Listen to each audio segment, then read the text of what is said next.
우리는 오늘 이제 기도원에 대해서 실제적으로 두 번째 시간이라고 이렇게 두 번째 설교의 설교 제목은 돼 있지만 엄밀히 말하면 오늘이 기도원의 첫 번째 시간이기도 합니다.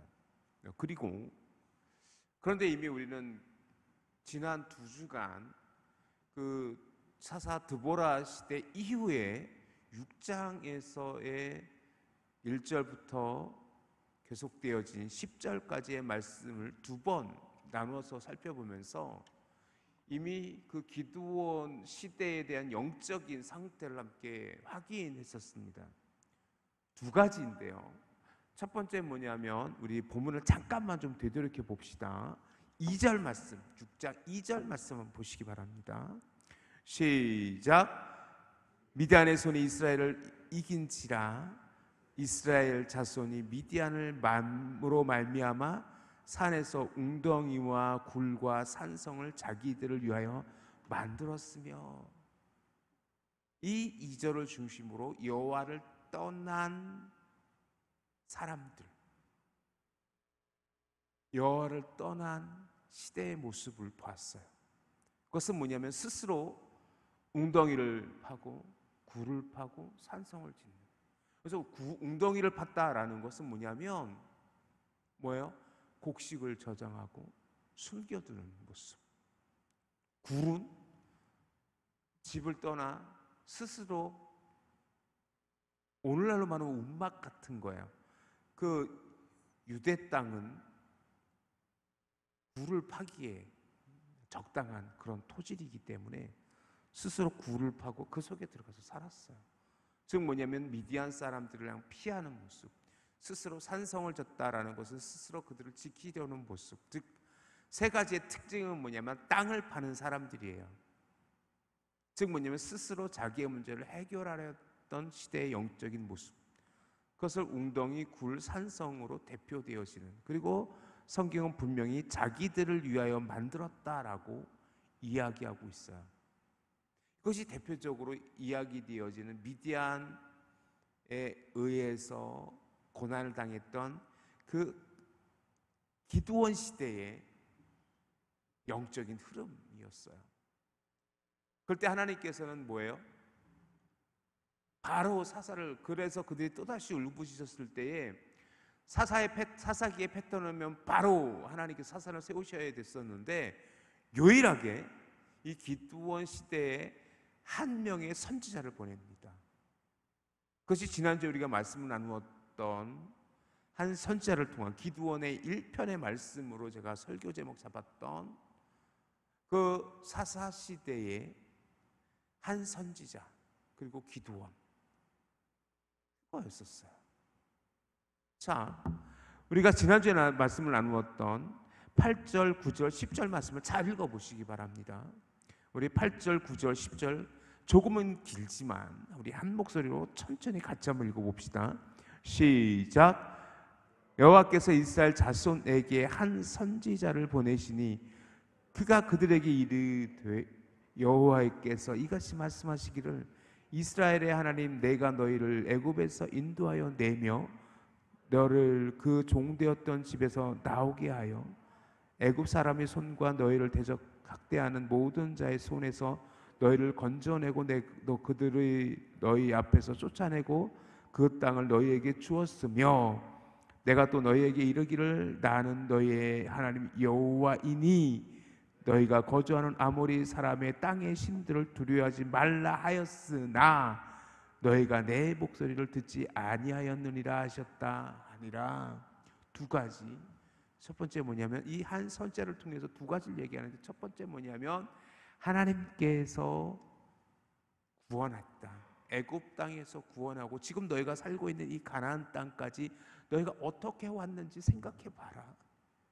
즉 뭐냐면 구원의 감격, 믿음의 회복을 요구하고 있는 거예요. 우리가 하나님의 은혜를 잊어버리면, 하나님의 구원의 감격을 잃어버리면 껍데기 신앙밖에 되지 않아요. 우리가 늘 기억해야 될 것은 뭐냐면 하나님께서 나를 구원하셨다라는 거예요. 그것을 잊어버리면 우리의 삶에서 남아있는 게 무엇입니까? 도대체. 그리고 두 번째는 뭐냐면 그럼에도 불구하고 너희가 10절에 나와 있는 것처럼 그 사람들의 땅의 신들을 두려워했다라는 거예요. 반대로 누구를 의지하지 않았다? 여호와를 의지하지 않았다. 여호와를 의지하지 않았다. 너희가 하나님께서 왜 너희를 가나안 땅으로 인도하였고 지금 너희가 해야 될 일이 무엇인지를 생각해 봐라 라는 거예요. 사명을 잃어버리고 목적을 잃어버린 백성은요, 그들이 할 수 있는 건 없어요. 남 탓하고 과거의 추억에 젖어 살아갈 뿐 더 이상 미래는 없는 겁니다. 지금 이 영적인 기드온 시대의 영적인 모습이 그러했다라는 거예요. 저는 지난 2주간의 말씀을 통해서 직접적으로 여러분에게 말씀드리지는 않았지만 한국교회를 보는 것 같아서 정말 마음이 좀 무겁습니다. 한국교회가 큰 부흥의 시대를 지나왔으면서 점점 그 영적인 힘을 잃어버리고 되려 지금 한국교회는 더 이상 이 세대를 향한 희망이 되지 못하고 있는 것 같아서 안타깝습니다. 그러게 우리 전입교회가 더 부르짖어야 되고 기도해야 됩니다. 깨어야 됩니다. 깨어 기도해야 됩니다. 이럴 때 하나님께서 오늘 우리는 한 명의 사사를 보게 되는데 사사 중에 아주 대표적인 사사, 기드온과 300용사라고 불리는 그 사사의 이야기가 이제 시작되어집니다. 자, 11절 말씀 잘 보시기 바랍니다. 11절 말씀 같이 한번 읽어봅시다. 시작. 여호와의 사자가 아비에셀 사람 요아스에게 속한 오브라에 이르러 상수리 나무 아래에 앉으니라. 마침 요아스의 아들 기드온이 미디안 사람에게 알리지 아니하려 하여 밀을 포도주 틀에서 타작하더니. 드디어 하나님께서는 그 사사기에 뱉더니 그러했던 것처럼 또 한 명의 사사를 세워가기 시작하세요. 그 이름은 오늘 1절에 나와 있는 것처럼 그의 이름은 기드온입니다. 기드온. 자, 하나님께서 선택한 사람들은 어떤 사람들일까? 아주 특별한 사람일까? 아니면 평범한 사람일까? 여러분 어떠세요? 하나님께서 선택한 사람들은 아주 특별한 의미를 갖고 있는 사람이어야 됩니까? 특별한 능력을 갖고 있어야 되는 사람들입니까? 아니면 정말 평범한 사람이어도 됩니까? 역사는 이야기예요. 영웅들을 이야기해요. 자, 그런데 역사가 이야기하는 영웅은 원래 위대한 사람이었기 때문에 영웅입니까? 아니면 그가 위대한 역사를 만들었기 때문에 영웅입니까? 목사님 그게 그 소리 아닙니까? 한번 잘 질문을 잘 생각해 보세요. 위대한 영웅은 원래부터 영웅의 자질을 갖고 영웅의 모습으로 자라갔고 그래서 그의 삶이 영웅적인 삶이었기 때문에 영웅이었던 겁니까? 아니면 그가 결과론적으로 만들어낸 역사였습니까? 때로 역사라는 것을 이야기할 때 결국 역사는요 승리자의 기록이 아닐까라는 생각을 합니다. 역사는 객관적일 수 없어요. 주관적이에요. 역사는요 어쩌면 승리자의 기록일 수 있어요. 역사는요 결국 누군가에 의해서 기록된 거거든요. 그걸 역사가라고 얘기해요. 그것도 사람이에요. 그래서 때로 그 역사는 후대에서 뭐로 읽혀지냐면 그 시대의 모습 그대로가 기록되어지는 것이 아니라 그 시대의 역사관과 그 시대의 그 사건들이 재해석돼서 기록되어져 있다. 그것이 역사라는 겁니다. 자, 오늘 이 말씀을 왜 드리냐면 우리 기도는 어떻게 생각하냐면 정말 기도는 큰 용사였기 때문에 하나님께서 부르셨습니까? 아니면 정말 평범한 사람이었습니까? 자, 오늘 12절 한번 가보실래요? 12절 한번 가보십시다. 12절 시작. 여호와의 사자가 기드온에게 나타나 이르되 큰 용사의 여호와께서 너와 함께 계시도다 하며. 자, 오늘 이 12절 말씀에서 조금 전 우리 전사님께서도 기도할 때 기드온을 큰 용사라 했어요. 자, 그러면 여러분에게 질문합니다. 하나님께서는 기드온이 큰 용사였기 때문에 부르셨습니까? 아니면 아주 평범한 사람임에도 불구하고 하나님께서는 그 속에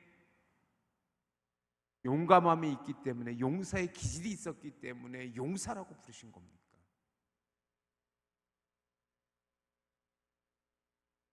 질문이 좀 애매합니까?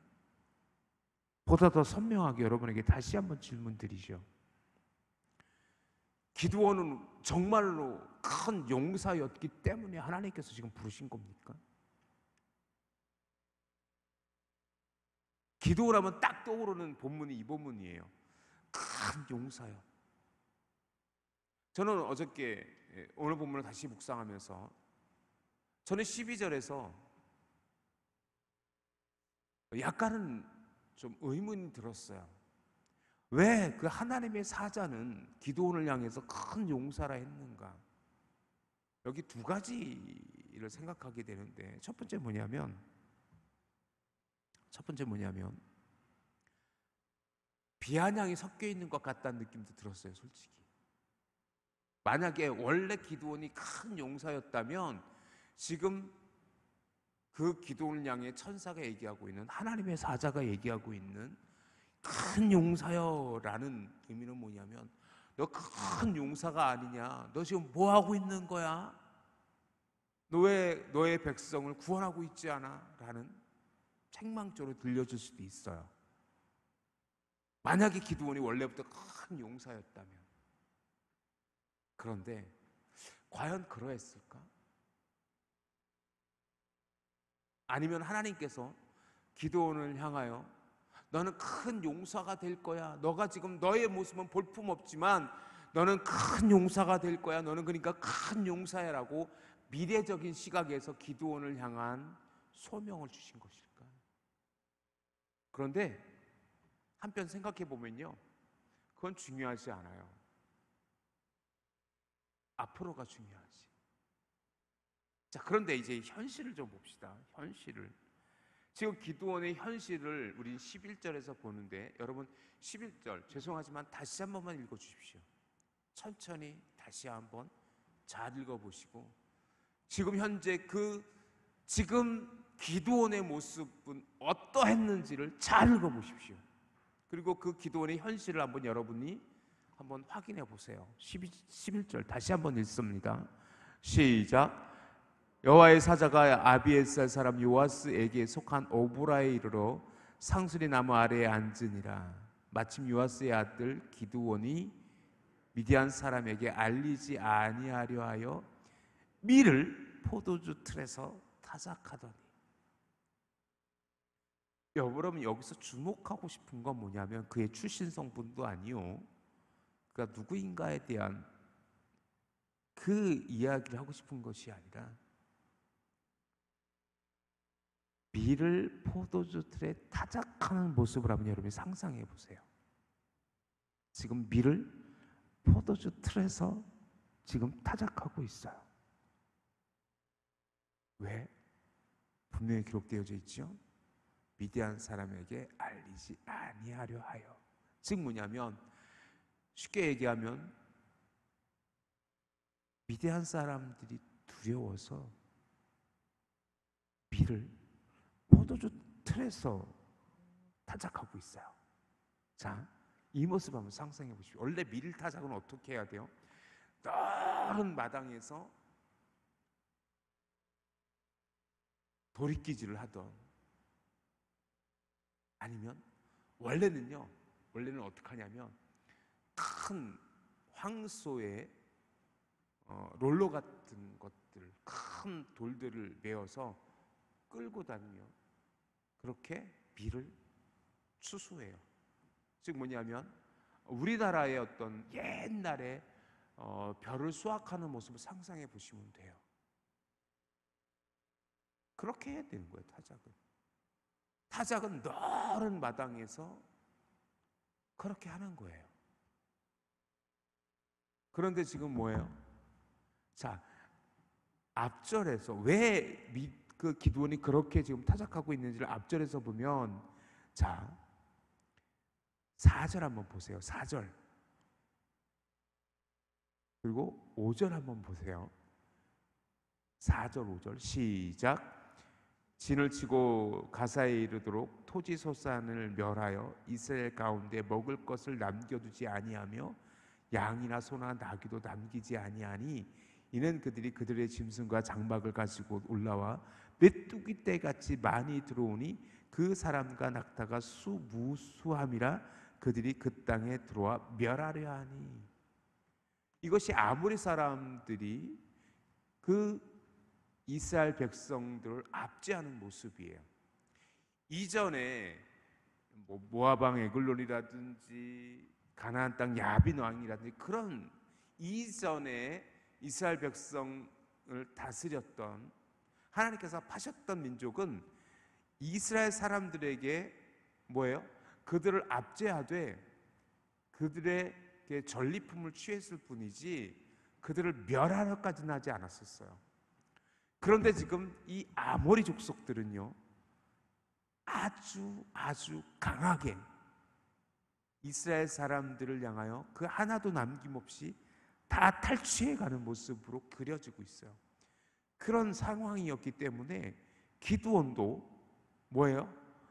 밀을 수확해야 되는데 먹어야 될 거 아니에요. 밀을 수확해서 먹어야 될 거 아니에요. 그러니 뭐예요?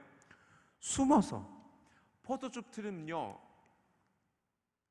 말 그대로 포도즙을 짜는 틀이에요. 크지 않아요. 마당에서 할 필요도 없어요. 조그마한 창고에서, 거기서 뭐예요? 깨작깨작 나달을 건지고 있는, 그 밀 나달을 건지고 있는 기드온을 상상해 보시라고요. 그것이 기드온의 현실이었었어요. 그 기드온 11절에 나와 있는 그 기드온 모습 속에 어디 용감한 자, 어디 용사의 모습, 큰 용사의 모습이 있습니까? 전혀 보이지 않아요. 전혀 보이지 않아요. 그 시대에 아주 특별할 것 없는, 그렇게 미디안 사람들이 두려워 웅덩이를 파고 굴을 만들고 산성을 지었던 그 시대의 그 평범한 사람 그 이상도 그 이하도 아닌, 그저 기드온도 웅덩이를 파고 굴을 파고 산성을 지어 스스로를 위하여, 자기를 위하여 작은 포도주 틀에서 깨작깨작 밀을 추수하고 있는 기드온의 모습이 기드온의 현실이었는지도 몰라요. 그가 큰 용사가 될 자질이 있었는지도 모르겠어요. 하지만 하나님께서는 지금 그를 찾아가서 너는 큰 용사야 라고 말씀하시는 거예요. 사랑하는 성도 여러분, 기억하십시오.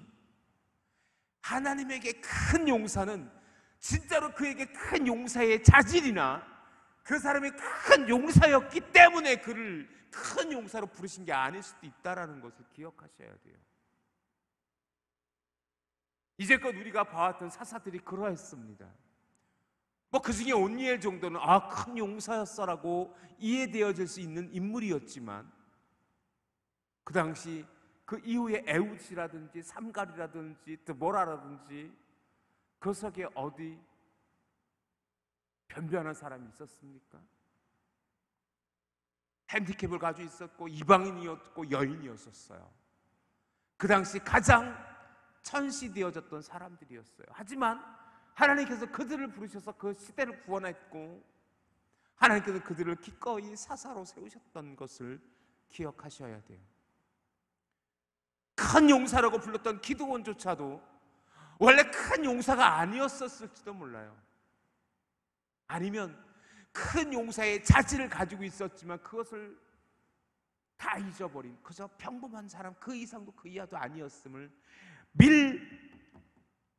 포도주 틀에서 밀을 타석하고 있는 그 기드온의 모습 속에서 우리는 발견하게 되는 것이요.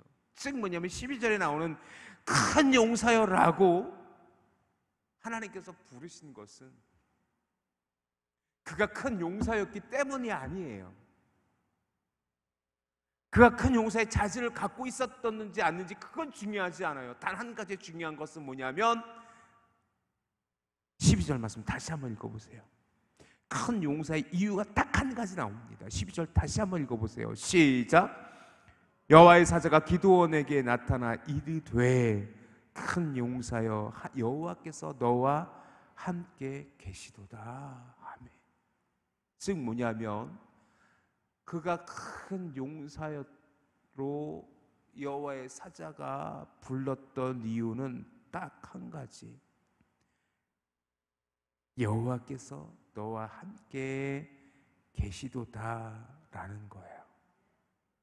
그러니까 뭐냐면 조금은 더 이 말씀을 정리하자면 저와 여러분이 큰 용사로 부름받을 수 있는 이유는 여전히 우리에게 그런 사명과 소명이 있는 이유는 딱 한 가지. 여호와께서 함께 계시면 됩니다. 믿습니까? 세상의 평범한 사람도요, 아무리 평범한 사람도 하나님께서 함께 하시면 그런 위대한 사람으로 하나님의 사명을 감당할 수 있다는 겁니다.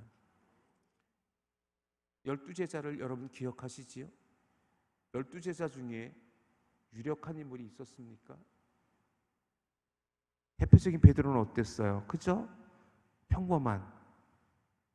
아주 평범한 어부 아니었습니까? 그런데 우리가 좀 말씀을 좀 한 구절 찾아보죠.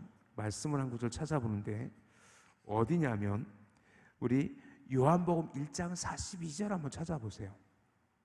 요한복음 4장 1장 42절 찾아보세요.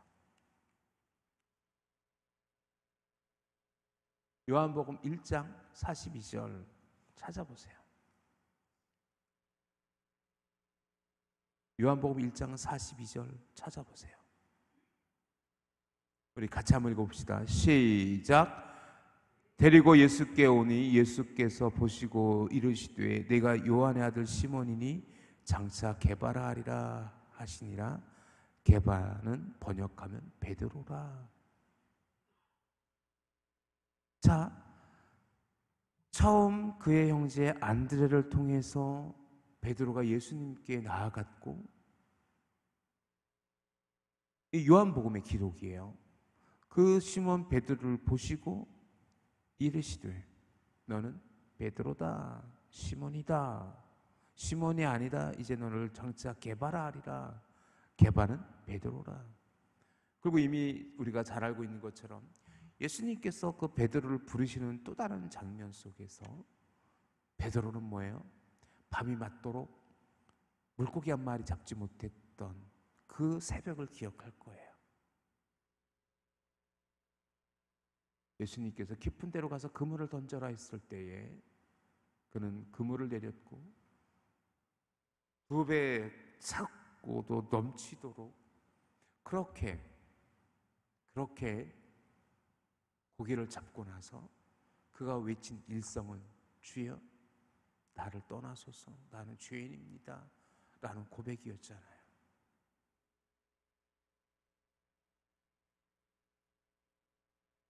베드로는 특별한 사람이 아니었어요. 평범한 어부였었어요. 그런데 예수님께서는 마치 기드온에게 너는 큰 용사라고 하셨던 것처럼 그 베드로를 향해 너는 시몬이 아니다. 이제 게바다 베드로다. 그리고 우리가 잘 알고 있는 것처럼 마태복음 16장에 와서 그 가이사라 빌립보에서 너는 나를 누구로 아느냐? 주는 그리스도시요 살아계신 하나님의 아들이십니다라고 고백했을 때에 내 이름에, 그 베드로라는 이름에 교회를 세우시겠다라고 축복하지 않으셨습니까? 그렇습니다. 기억하십시오. 원래부터 큰 용사는요, 하나님께서 함께 하실 때에 큰 용사가 되어줄 수 있는 거예요. 기도는 원래부터 큰 용사였기 때문에 부름받았다고 생각하지 마십시오. 우리는 자꾸 착각을 해요. 기도원 하면 큰 용사다라는 생각이 12절의 말씀만 자꾸 기억해요. 그런데 엄밀히 말하면 기도원의 현실은 11절에 있었던 거예요. 오늘 본문 6장 11절에 있었던 거예요. 원래 큰 용사가 아니에요. 그냥 그도 평범하게 포도숲 틀에서 밀을 타작했던 그 사람이었어요.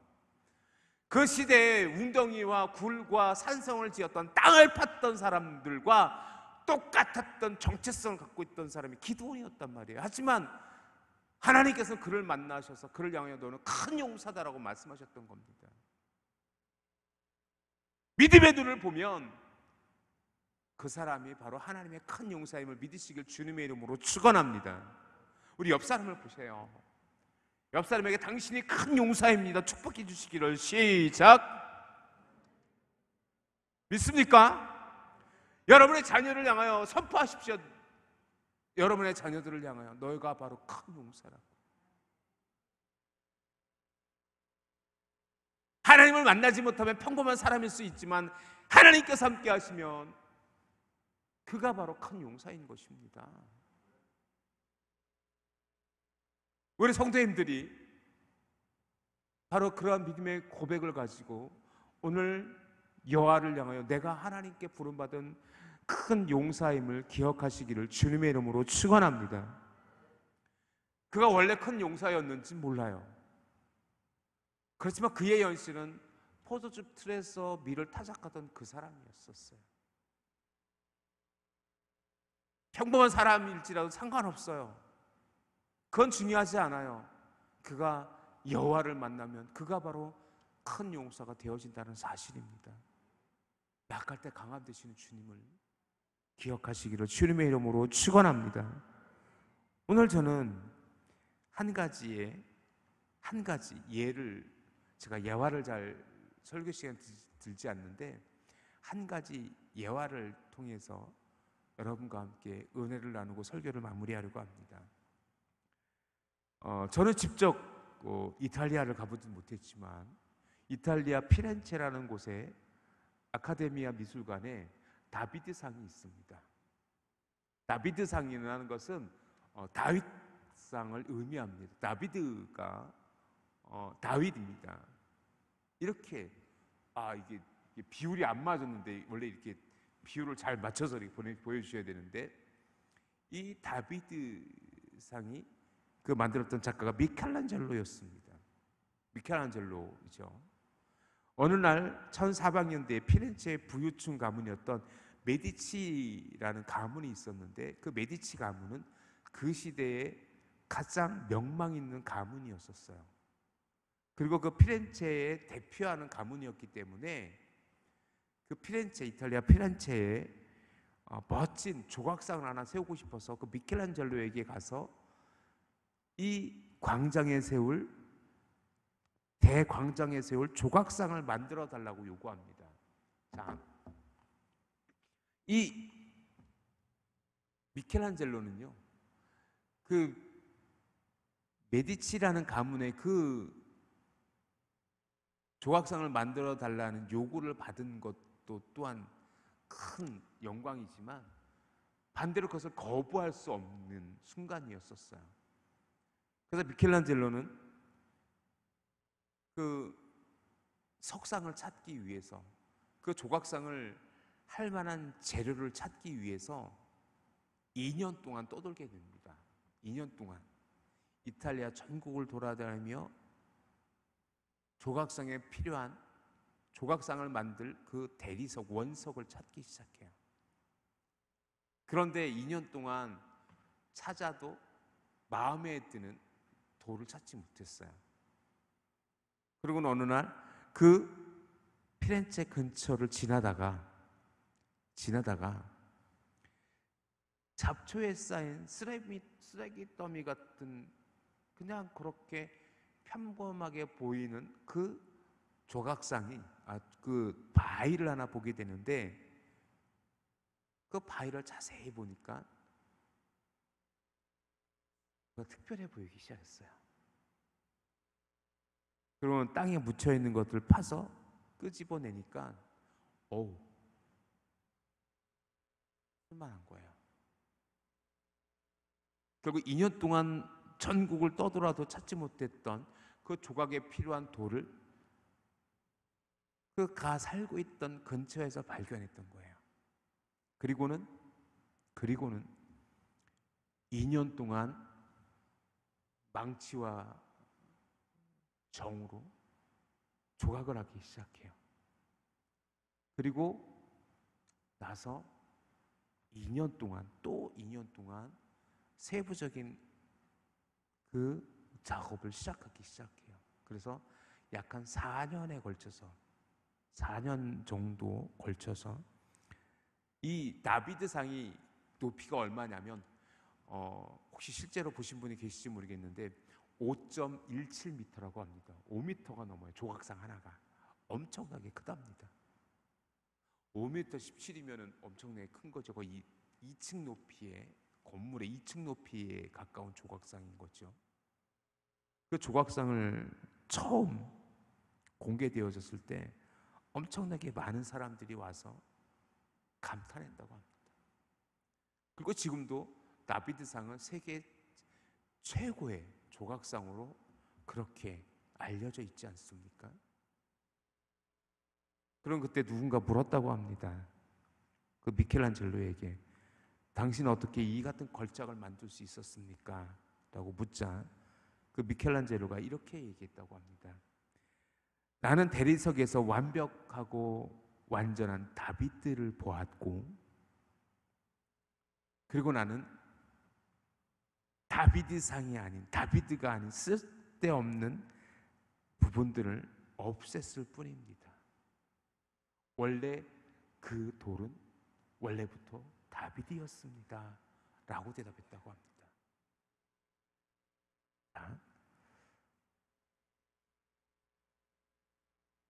늘 걸어다니는 길에서 그는 2년이 넘도록 찾지 못했던 그가 조각할 돌을 그의 사는 곳 근처에서 발견한 평범한 돌로 보였던 그 돌에서 그는 다비드를 받고, 그리고 다비드에 맡겨진 그 돌에서 다비드가 아닌 부분들을 제거했더니 다비드상이 되었다라고 했습니다. 사랑하는 성도 여러분, 바로 그래요. 우리가 바로 그래요. 우리는 하나님에게 여전히 큰 용사임을 기억하시기를 주님의 이름으로 축원합니다. 그리고 우리 속에서 하나님의 형상 아닌 부분들을 제거하면 돼요. 그것이 죄일 수도 있어요.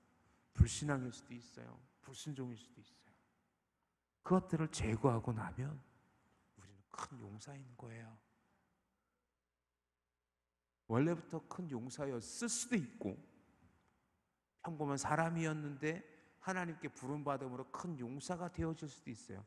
그건 중요하지 않아요. 어쨌든 중요한 거는 뭐냐면 하나님께서 함께 하셔야만 그가 큰 용사일 수 있다라는 것입니다. 믿습니까? 오늘 저와 여러분이 하나님에게 큰 용사로 부름받는 기드온과 같이 오늘 주님을 고백하며 여러분의 삶이 하나님의 위대한 사명을 감당할 수 있는 그런 믿음의 고백이 이 시간, 이 새벽 허락되어질 수 있기를 주님의 이름으로 축원합니다.